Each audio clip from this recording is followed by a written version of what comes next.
राहुल गांधी जैसे लीडर अगर बोलते हैं तो उनके खिलाफ पुलिस जाके पहुंच जाती है। तो ये जब फ्रीडम ऑफ एक्सप्रेशन के लिए एक थ्रेट है, फ्रीडम ऑफ ऑर्गेनाइजेशन के लिए एक थ्रेट है, लेबर कोड आ गए हैं जिससे कि ट्रेड यूनियन स्ट्राइक नहीं कर सकते हैं, उसके ऊपर बहुत सारे अंकुश लगे हुए हैं।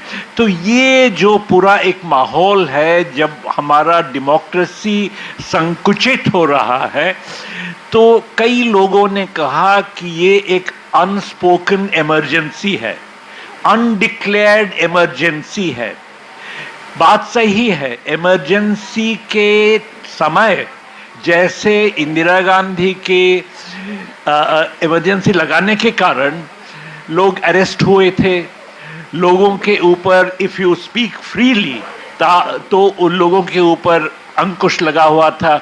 जो सब उस वक्त हुआ था, इस वक्त भी देखने के लिए मिलता है। इस वक्त एडिशनल चीज़ यह है कि आप अगर खुलेआम कुछ कहेंगे तो आपके पीछे एनफोर्समेंट डायरेक्टरेट लग जाएगा, आपके पीछे सीबीआई लग जाएगा, आपके पीछे इनकम टैक्स वगैरह के केसेस लग जाएंगे। तो ये जो हो रहा है, ये पूरे माहौल को कई लोगों ने इमरजेंसी के साथ कंपेयर किया और बात सही है। लेकिन मैं कहना चाहता हूं कि इमरजेंसी की तुलना में राजनीतिक क्षेत्र में कम से कम 3 नई चीजें देखने के लिए मिलती हैं। पहली बात तो यह है कि इमरजेंसी के दौरान ये स्टेट, राष्ट्र, स्टेट के पुलिस ये आके लोगों के ऊपर दमन करते थे। It was the state versus the people. अभी ऐसा है कि सिर्फ स्टेट नहीं, इनके जो अभी शासन में हैं, इनके ठग्स, इनके गुंडे, इनके सपोर्टर्स ये भी दमन करने लगे हैं। तो उस दिन कर्नाटक में एक जर्नलिस्ट ने लिखा कि भाई हिंदुत्व पूरे मिथ्या के ऊपर आधारित है, क्योंकि वो टिपू सुल्तान को अभी तक हम मान रहे थे, हिस्टोरियंस कहते हैं कि अंग्रेजों ने मारा। सभी जानते हैं टिपू सुल्तान को अंग्रेजों ने मारा, लेकिन एक नया अफवाह शुरू हुआ है वहां पर हिंदुत्ववादियों की तरफ से कि नहीं नहीं, टिपू सुल्तान को अंग्रेजों ने नहीं मारा, टिपू सुल्तान को 2 वकलीगा लीडर्स ने मारा। तो इसीलिए ये जर्नलिस्ट ने सिर्फ कहा कि ये जो हिंदुत्ववादी हैं ये झूठ बोल रहे हैं। तो इसके ऊपर वो जर्नलिस्ट के खिलाफ पुलिस लग गई। अब वो बेचारा जेल में है, उसको बेल मिलेगा या नहीं वो अगले 10 दिन में हम जानेंगे। लेकिन ये जो नया सिस्टम है कि सिर्फ स्टेट ऑर्गन्स का रिप्रेशन नहीं है, सिर्फ पुलिस का रिप्रेशन नहीं है, लेकिन ये जो पूरा इनका एक आर्मी है, army of thugs, army of intolerant people, जो कि जितने सारे क्रिटिक्स हैं उनके ऊपर ये आर्मी ये आर्मी उनके ऊपर टूट पड़ता है। तो ये जो एक नया सिलसिला है, ये इमरजेंसी के दौरान नहीं था। दूसरा ये है कि अभी हम देख रहे हैं कि एक, मैं कहूँगा, social counter revolution. Anand ji ने बड़ी अच्छी तरह से कही। अब केरल की बात लीजिए। केरल में 20वीं सदी के पहले 1910-1915 के आसपास सिर्फ अनटचेबिलिटी नहीं, अनसीएबिलिटी था। आपने अगर किसी दलित को देखा, सिर्फ देखा, आपकी आंखें अगर उसके ऊपर पड़ी तो आप पोल्यूटेड हो गए। तो इसीलिए वो दलित गले में घंटी बांध कर जाया करते थे। तो कोई अगर ऊंचे कास्ट का लोग सामने से आता था तो वो घंटी सुन के उसका जो कोचवान, उसका जो उसके गाड़ी का जो चलाता था वो चिल्लाएगा और वो दलित छुपेगा रास्ते के पास। फिर वो जब गाड़ी चली जाएगी फिर वो दलित आके चलेगा। तो उसके गले में घंटी रहना, अनसीएबिलिटी, अब आप केरल की बात देखिए, आनंद जी ने कहा कि अभी हेल्थ सिस्टम ऐसा है, एजुकेशन सिस्टम, इनइक्वालिटी इतने कम है कि एक डेमोक्रेटिक रेवोल्यूशन वहां हुआ है। बट केरल सिर्फ एक एक्सट्रीम एग्जाम्पल है।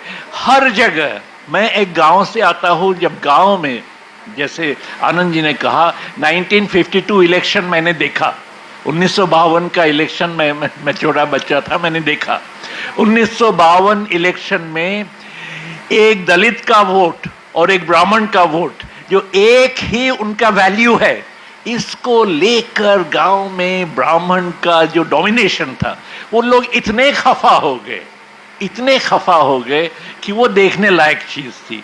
तो ये हमारे यहाँ जो एक सोशल रेवोल्यूशन चल रहा है, ये बड़ी ऊंची चीज है, इसको we should not underestimate it. ये सोशल रेवोल्यूशन जो चल रहा था इतने सालों से, उसके ऊपर अभी कंट्रोल किया गया है, बल्कि मैं कहूँगा एक सोशल काउंटर रेवोल्यूशन अभी शुरू हुआ है। अभी देखिए, दलितों के ऊपर अत्याचार बढ़ गए हैं। जो रिजर्वेशन की बात उन्होंने कही, आजकल प्राइवेटाइजेशन की वजह से रिजर्वेशन प्राइवेट सेक्टर में नहीं है, तो रिजर्वेशन की जो अहमियत थी वो कम हो रही है। तो इसीलिए वो सोशल और एजुकेशन के बारे में उन्होंने कहा, privatization, education becomes a business. Dalit का बेटा तो बेचारा, उसके पास पैसे नहीं है, वो कैसे एजुकेट करेगा?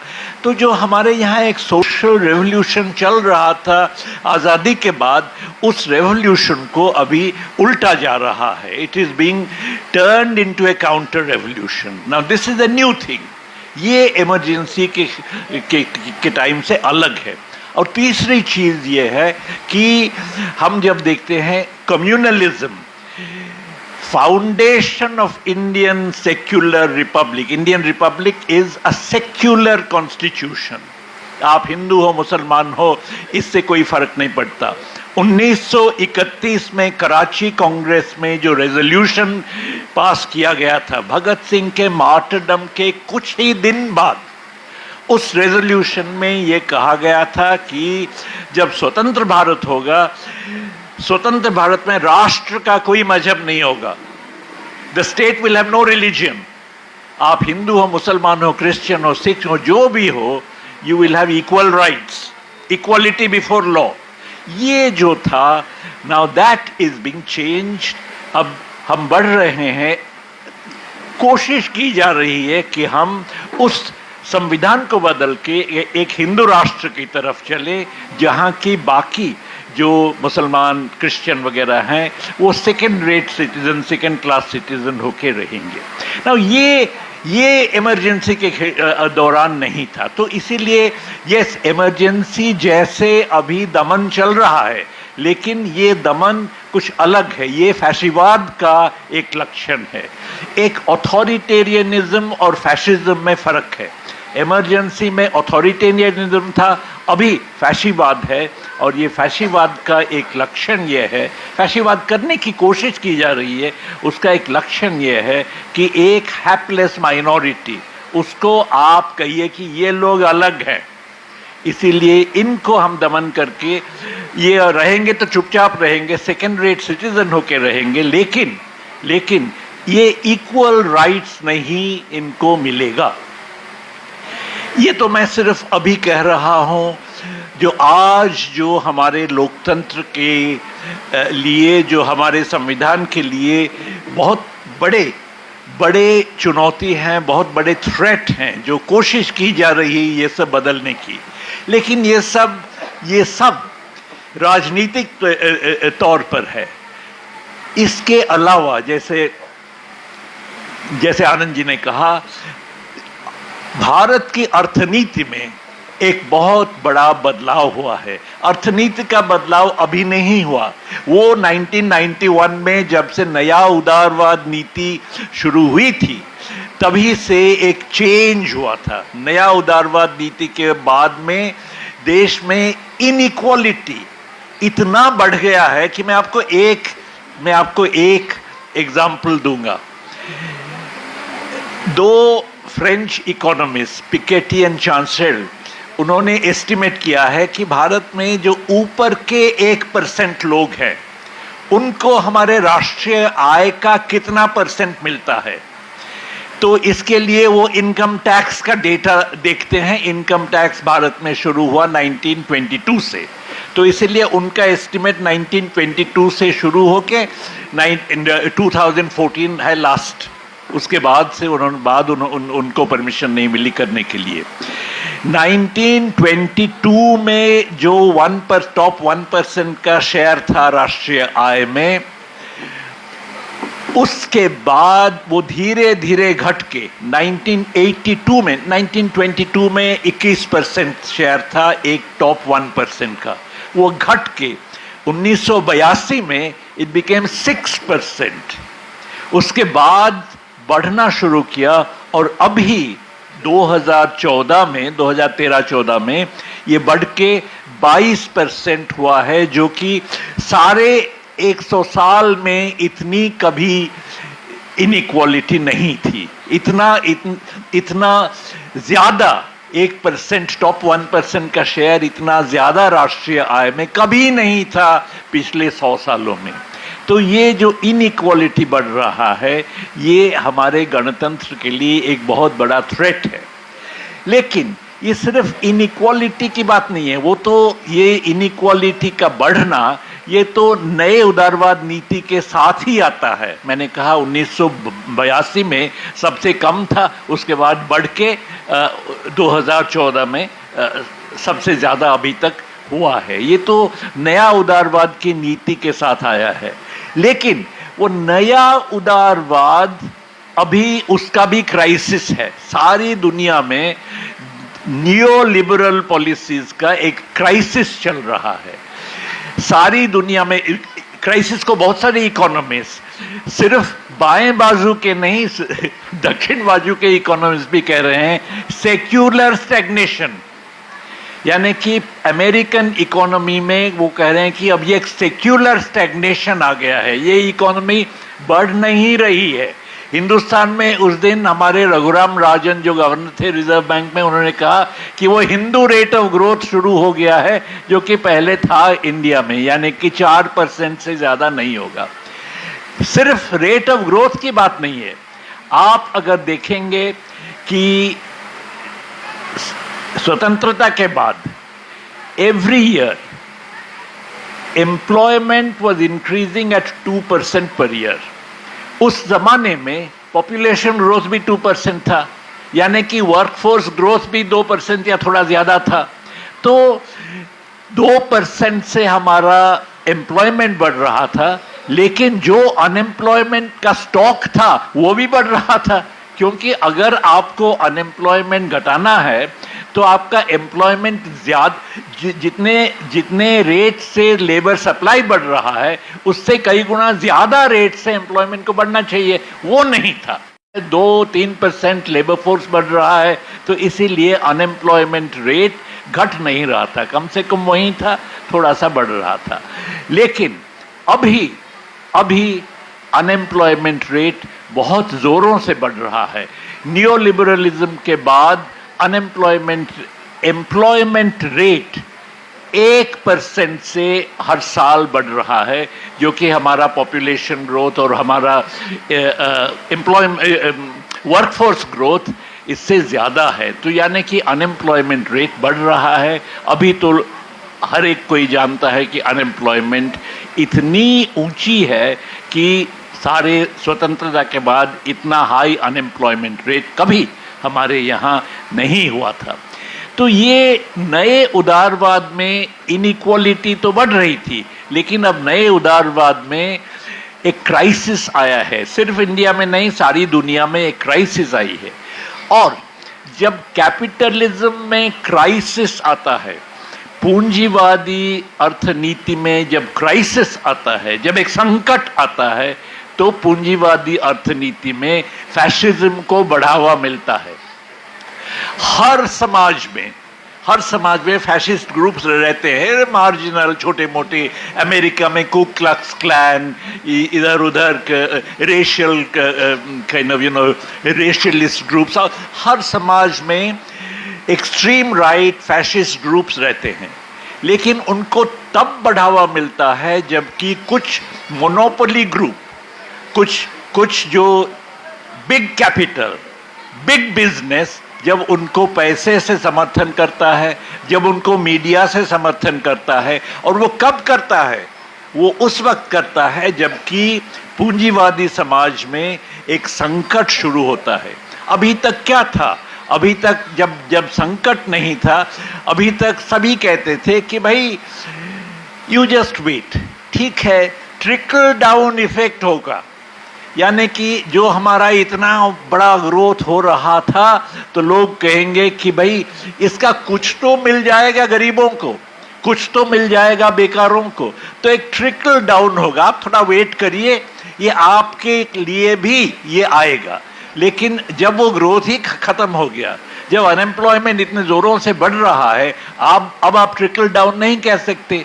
अगर आप ट्रिकल डाउन नहीं कह सकते तो फिर उस समाज में पूंजीवादी जो बिग कैपिटल, बिग बिजनेस, उनका जो पावर है, उस पावर को सपोर्ट करने के लिए, उस पावर को डिफेंड करने के लिए अब कोई आइडियोलॉजिकल प्रॉप नहीं रहता है। आप कोई प्रॉमिस नहीं कर सकते हैं, तो इसीलिए आप फैशीवादी ताकतों के सहायता से रहना चाहते हैं। और फैशीवादी ताकत क्या करते हैं? वो हिंदू मुसलमान में फूट करते हैं। साधारण लोगों को इन सब चीज़ों से, मजहब की चीज़ों से डिस्ट्रैक्ट करते हैं, तो साधारण लोग इसी के बारे में फंसे रहते हैं। और जो लोग धनी हैं उनके लिए सोशल काउंटर रेवोल्यूशन तो बड़ा अट्रैक्टिव है। जो अपर मिडिल क्लास के लोग हैं, जो कि अपर कास्ट भी हैं, तो ये upper caste, upper middle class के लोग, इनको अच्छा लगता है। अगर दलित उठ गए तो उनका पोजीशन थ्रेटन्ड हो जाएगा, तो अगर दलित दबे रहे तो उनके लिए अच्छा है। तो इसीलिए ये जो फैशीवाद का ये एक साइन है कि जो ओप्रेस्ड लोग हैं उनको आप मजहबी तौर पर, मजहबी तरीके से उनको आप डिवाइड करके रखिए। उनके लिए मंदिर बन रहा है कहीं, उनके लिए ये जो मंदिर बन रहा है, ये आशा है कि वो बेकारी भूल जाएंगे, वो मंदिर जो बन रहा है उससे खुश रहेंगे। और जिनके पास पैसे हैं उनके लिए बहुत सारे कंसेशंस मिल रहे हैं, कॉरपोरेट टैक्स कंसेशंस मिल रहे हैं, और जैसे मैंने कहा सोशल काउंटर रेवोल्यूशन चल रहा है। तो ये सब, so there is material benefits for the rich and distraction for the poor. ये है हमारे यहाँ फैशीवाद का एक मेन लक्षण। अब ये जो मैं जो सोशल रेवोल्यूशन की बात कर रहा था, इसका कारण है two different kinds of struggles. एक तो था एंटी कॉलोनियल स्ट्रगल, जो कि गांधी जी और भगत सिंह वगैरह जो इसके लिए लड़े थे, और दूसरा एक था सोशल इमेंसिपेशन स्ट्रगल, जिसके लिए फुले, नारायण गुरु, पेरियार, अंबेडकर वगैरह लड़े थे। ये जो दो स्ट्रगल्स हमारे यहाँ 19th सेंचुरी से शुरू होकर 20th सेंचुरी, दो डिफरेंट काइंड्स ऑफ स्ट्रगल्स जो चल रहे थे, इनके लीडर्स आपस में कोई नज़दीक नहीं थे, उनमें डिस्टेंस था। लेकिन ग्राउंड लेवल पर ये दो स्ट्रगल्स अपने आप को डायलेक्टिकली एक सपोर्ट करते थे। मैंने कहा, मैं गांव में आता हूँ, हमारे गांव में जो दलित लड़का था, वो दलित लड़का जगजीवन राम का नाम लेता था, अंबेडकर का नाम लेता था, लेकिन वो खादी पहनता था, गांधी का भी नाम लेता था।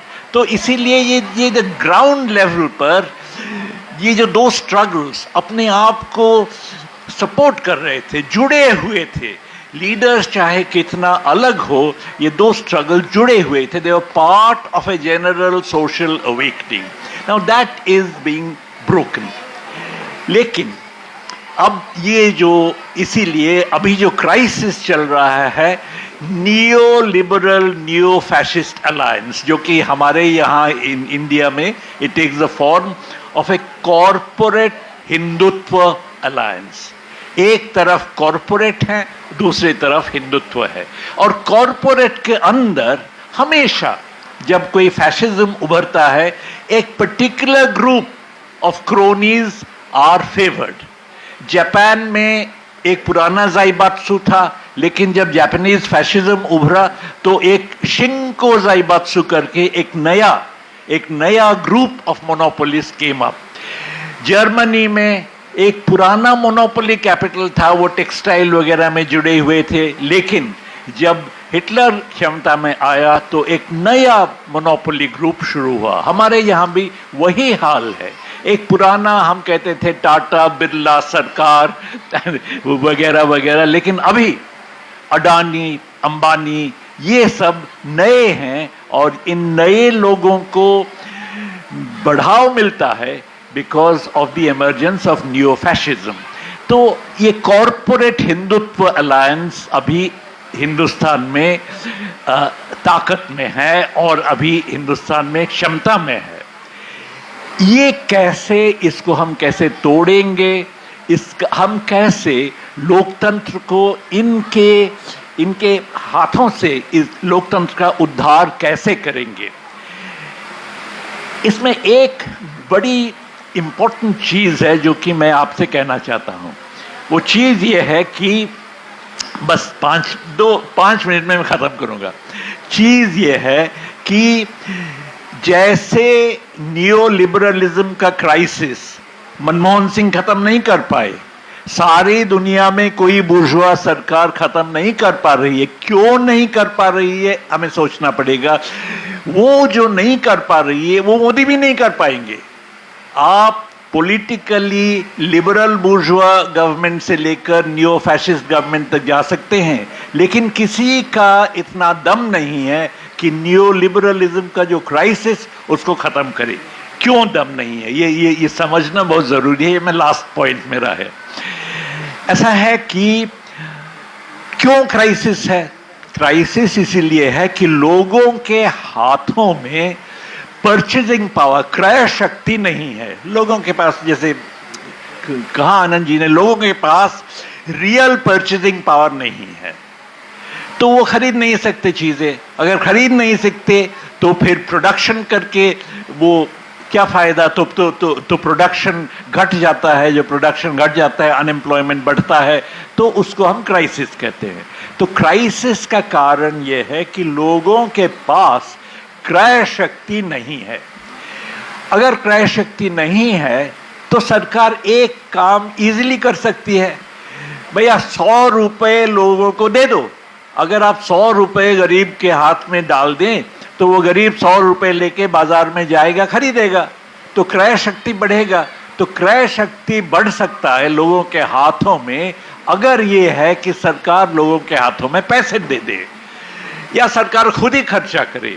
लेकिन सरकार क्यों नहीं कर पाती है? अगर सरकार 100 रुपये किसी गरीब के हाथ दे देती है, लेकिन ये 100 रुपये किसी गरीब से टैक्स में लेती है, तो फिर क्रय शक्ति कहाँ बढ़ा? वहाँ बढ़ा, यहाँ घटा। तो अगर आपको क्रय शक्ति बढ़ाना है तो उसके लिए आपको गरीबों के टैक्स से काम नहीं चलेगा। उसके लिए या तो आप धनी लोगों के ऊपर टैक्स बिठाइए, नहीं तो जो कहते हैं डेफिसिट फाइनेंसिंग, फिस्कल डेफिसिट, किसी के ऊपर टैक्स मत बढ़ाइए, फिस्कल डेफिसिट चलाइए। यानी कि आपका टैक्सेशन जैसा का वैसा रहे, लेकिन आपका खर्चा बढ़ेगा तो डेफिसिट ज़्यादा होगा। अगर डेफिसिट ज़्यादा होगा तो उससे कोई हर्जा नहीं है। जो क्रय शक्ति तभी बढ़ेगा, क्राइसिस तभी घट सकता है। अगर आप धनी लोगों के ऊपर टैक्स बिठाएंगे तो बात एक ही है, क्योंकि वो तो अगर 100 रुपये आप किसी के हाथ देते हैं, गरीब लोगों के हाथ, आप इसको खर्चा करो, और ये 100 रुपये किसी धनी से आप टैक्स में लेते हैं, तो वो 100 रुपये में से 50 रुपये तो वो सेव करता है, सिर्फ 50 रुपये खर्चा करता है। तो इसमें से खर्चा सिर्फ 50 रुपये कम होंगे और 50 रुपये सेविंग्स कम होंगे। तो सेविंग्स तो किसी के ऊपर डिमांड नहीं है, तो इसीलिए आपका ओवरऑल डिमांड 50 रुपये बढ़ेगा। इनका घटेगा 50 रुपये और सरकार का बढ़ेगा, सरकार के कारण बढ़ेगा 100 रुपये।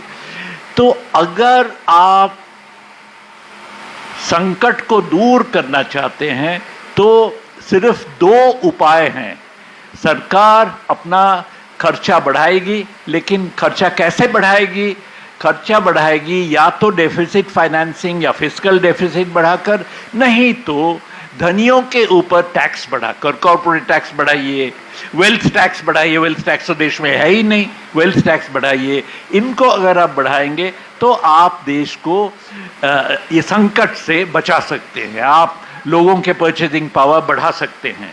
लेकिन ये दोनों चीजें अंतर्राष्ट्रीय वित्तीय पूंजी को पसंद नहीं है। हमारे यहाँ नियोलिबरलिज्म का यही मतलब है कि लोग पैसे ला सकते हैं, बड़े बड़े वित्तीय पूंजी यानी कि अमेरिकन बैंक्स या पेंशन फंड्स यहाँ इन्वेस्टेड हो सकते हैं, लेकिन जब मर्जी ले भी सकते हैं। अगर उनको पसंद नहीं है कि फिस्कल डेफिसिट बढ़े, इसीलिए हमारे यहाँ फिस्कल डेफिसिट का एक फिस्कल रिस्पॉन्सिबिलिटी बिल है। आप पूछिए हमारे यहाँ क्यों नहीं कोई बिल है कि भाई एजुकेशन के ऊपर कम से कम 6% खर्चा करो, हेल्थ के ऊपर जो आनंद जी ने कहा कम से कम 3% खर्चा करो। अमर्त्य सेन कई सालों से कह रहे हैं कि हमारे यहाँ हेल्थ के ऊपर सरकार को 3% कम से कम खर्चा करना चाहिए। कोई बिल नहीं है, कोई लॉ नहीं है कि भाई आप मिनिमम 3% हेल्थ पर खर्चा करो, मिनिमम 6% जो कोठारी कमीशन ने कहा था कई दशकों के पहले, भाई आप एजुकेशन के ऊपर 6% कम से कम खर्च। कोई ऐसा बिल नहीं है, लेकिन एक बिल है कि भाई आप 3% से ज्यादा सेंट्रल गवर्नमेंट अपना फिस्कल डेफिसिट नहीं बढ़ा सकती है और स्टेट गवर्नमेंट भी 3%। क्यों? क्योंकि ये इंटरनेशनल फाइनेंस का एक डिमांड है। अगर आप ये नहीं करेंगे वो आपके देश में नहीं रहेंगे, वो चले जाएंगे और कहीं, और वो अपना पैसा लेकर पोलैंड, हंगरी कहीं ना कहीं चले जाएंगे। तो इसीलिए अंतर्राष्ट्रीय वित्तीय पूंजी को ये पसंद नहीं है कि फिस्कल डेफिसिट बढ़े। उनको ये भी पसंद नहीं है कि धनियों के ऊपर टैक्स बढ़े, क्योंकि वो खुद तो धनी है, खुद अमीर है, तो अमीरों के ऊपर टैक्स बढ़ेगा तो उनके ऊपर ही टैक्स बढ़ेगा। तो इसीलिए जो दो उपाय हैं जिनसे सरकार पैसे लेकर खर्चा कर सकती है, दोनों उपाय हमारे लिए बंद हैं नियोलिबरल रेजिम के अंदर। तो इसीलिए जैसे मनमोहन सिंह जी कुछ नहीं कर पाए, मोदी भी कुछ नहीं कर पाएंगे, तो हमारा यहाँ जो क्राइसिस चल रहा है वो क्राइसिस बढ़ेगा। जब ये क्राइसिस बढ़ेगा तो लोग कभी न कभी ऐसा तो होगा कि जैसे किसानों ने दिखाया, जब क्राइसिस बढ़ता है, किसानों के ऊपर जो बोझ बढ़ता है, तो वो इसके खिलाफ आवाज उठाएंगे। जब क्राइसिस बढ़ता है, जैसे आनंद जी ने कहा अभी इन्फ्लेशन बढ़ रहा है, इन्फ्लेशन की वजह से श्रमिक लोग अपना आवाज उठाएंगे। तो इसीलिए ये जो ज्यादा दिन, ये जो लोगों को डिवाइड करके हिंदू मुस्लिम, भाई आपके लिए हम मंदिर बना रहे हैं, इससे काम ज्यादा दिन नहीं चलेगा। क्राइसिस की वजह से किसान, ये क्राइसिस की वजह से श्रमिक, ये सब इकट्ठे होके कुछ ही दिनों में और भी जोरों से अपने डिमांड्स रखेंगे। और ये मिडिल क्लास भी, जो मिडिल क्लास मैंने कहा सोशल काउंटर रिवॉल्यूशन का बेनिफिशियरी था, ये मिडिल क्लास भी, इनके लिए भी अपॉर्चुनिटीज घट रहे हैं। जैसे आनंद जी ने कहा अमेरिका इनके लिए पैराडाइज था, लेकिन अब धीरे धीरे बाहर जाना मुश्किल हो जाएगा, क्योंकि वहाँ भी क्राइसिस चल रहा है। वहाँ अगर क्राइसिस चल रहा है तो वहाँ डिमांड हुआ कि भाई आप इमिग्रेंट्स को मत लाइए। तो आप अगर इमिग्रेंट्स को नहीं लाएंगे तो यहाँ से लोगों का जाना उतना ही मुश्किल हो जाएगा। तो अगर वहाँ जाना मुश्किल हो जाएगा, अभी ब्रिटिश गवर्नमेंट एक लॉ ला रही है जो कि हिटलर के टाइम का लॉ है कि लोग अगर आ रहे हैं फॉर असाइलम, उनको घुसने मत दो। तो ये जो एंटी इमिग्रेंट एटीट्यूड की वजह से जब तक क्राइसिस चलेगा, आप ये जो मिडिल क्लास जो कि अमेरिका को पैराडाइज मानता था, ये मिडिल क्लास के लिए भी अपॉर्चुनिटीज घटने लगेंगे। और जैसे अनएम्प्लॉयमेंट बढ़ेगा, इवेंचुअली अनएम्प्लॉयमेंट इनके लिए भी would be quite crippling. तो ये जो माहौल चल रहा है, it is not going to last very long. इसके खिलाफ लोग उठेंगे. Last point I want to make is, जब लोग उठेंगे तो उसका एक, यू सी, आप दो सवाल पूछ सकते हैं. एक सवाल ये है कि भाई हम कैसे ये फैशीवादी ताकतों को क्षमता से हटाएं.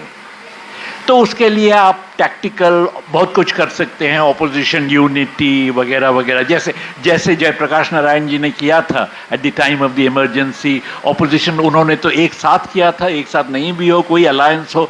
तो ये these are at a certain level ये आप टैक्टिकली कर सकते हैं, जैसे कि आप इनको हटा सकते हैं. लेकिन आप अगर इनको हटाएंगे और वही न्यू लिबरल पॉलिसीज आप चलाएंगे, तो जो नया सरकार आएगा तो नया सरकार भी कुछ नहीं कर पाएगा. तो यही लोग फिर 5 साल बाद, 3 साल बाद वापस आ जाएंगे क्षमता में.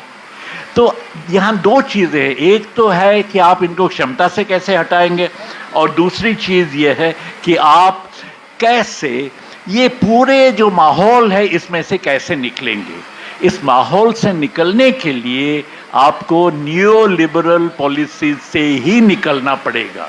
नियो लिबरल रिजीम के अंदर नियो लिबरल क्राइसिस का कोई सोल्यूशन नहीं है. आपको निकलना पड़ेगा. आपको वेल्थ टैक्स बिठाना पड़ेगा. आपको, जैसे आनंद जी ने कहा, एजुकेशन पर खर्चा करना पड़ेगा, हेल्थ पर खर्चा करना पड़ेगा, एम्प्लॉयमेंट जनरेट करना पड़ेगा. अभी तो MGNREGS भी घट रही है.